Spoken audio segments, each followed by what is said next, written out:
నల్గొండ జిల్లా భువనగిరి నియోజకవర్గంలో చిన్ననీటి వనరులు అయిన బూనాదిగాని బొల్లిపల్లి కాలువను సత్వరమే పూర్తి చేయాలని కాంగ్రెస్ నేతలు డిమాండ్ చేశారు.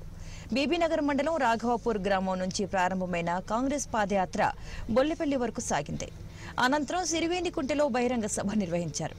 టీఆర్ఎస్ నేతలు పార్టీ ఫిరాయింపులకి పాల్పడుతున్నారని, మాటల ప్రభుత్వమే కానీ చేతల ప్రభుత్వం కాదని కాంగ్రెస్ నేతలు విమర్శించారు.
రోజుల నుండి బొల్లపల్లి కాలువకు సాగునీరు అందించాలని చెప్పి గ్రామాన తిరుగుతూ రైతు చైతన్య సభలు పెట్టి ఈరోజు రాఘవాపురం చెరువు నుండి బొల్లపల్లి చెరువు వరకు దాదాపు 18 కిలోమీటర్ల పాదయాత్ర చేయడం జరిగింది.